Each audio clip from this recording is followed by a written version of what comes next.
On est aussi face à une forme de dilemme, c'est-à-dire que l'assainissement, c'est le fruit des pensées hygiénistes du 19e siècle. Donc en fait, on traitait les maladies, on éloignait, on faisait des tuyaux, on rejetait. Et là, en fait, ce qui nous est proposé de plus en plus, c'est justement de revenir sur cette solution-là pour dire comment on peut réutiliser, réinfiltrer, donc plus proche, refaire du circulaire, c'est-à-dire s'inspirer de ce que fait la nature à ce niveau-là. Mais la tendance hygiéniste, elle n'a pas disparu, sauf qu'elle prend d'autres formes. C'est les craintes par rapport aux micropolluants, aux pollutions émergentes, qu'est-ce qu'il y a dans les boues.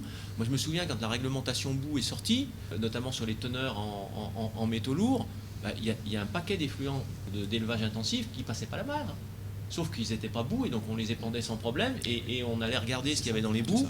Donc là aussi, on a aussi une vision qui peut être un peu déformée à ce niveau-là. Donc il faut bien avoir conscience que ces obstacles par rapport à la santé, parce que c'est aussi très facile de faire peur, les réseaux sociaux et tout, et de tout bloquer. Et on voit très bien par exemple les réticences qu'il y a réglementairement à autoriser notamment la réutilisation des œufs dans un certain nombre de situations. On dit on confine, c'est plus que le principe de précaution, quoi. Il y a 4-5 ans, honnêtement, j'étais pour la valorisation des eaux usées.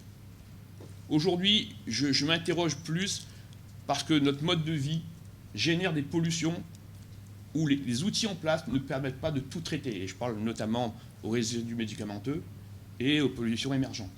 Et là, et je suis également fervent de la réalimentation, parce qu'il y a un vrai enjeu, j'ai dit tout à l'heure, changement climatique, montée des niveaux de la mer, donc des risques de salinisation de la ressource en eau brute, qui sont plutôt sur les franges littorales. Faire de la réalimentation permet de repousser le biseau salé, ça c'est vrai. Mais c'est aussi, nous, en ce qui nous concerne aujourd'hui, faire attention à ce que nous rejetons dans le milieu, et notamment par rapport à ces molécules.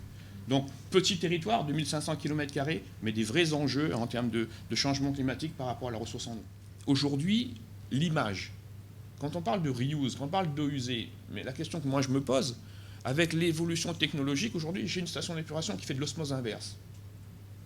Après l'osmose inverse, est-ce qu'on peut toujours parler d'eau usée ? Non, mais pas de l'eau potable, mais est-ce que toujours avoir cette image d'eau usée, de déchets on est allé très loin, l'osmose inverse. Et qui aujourd'hui, ce projet en particulier, est porté par une collectivité qui croit vraiment à la valorisation, parce qu'elle y travaille depuis 1992. Donc ça, c'est projet de réutilisation des eaux usées. Et aujourd'hui, ce projet existe, est en place, les installations sont en place. Malheureusement, la valorisation se réduit à une utilisation interne à la station d'épuration par rapport au contexte réglementaire.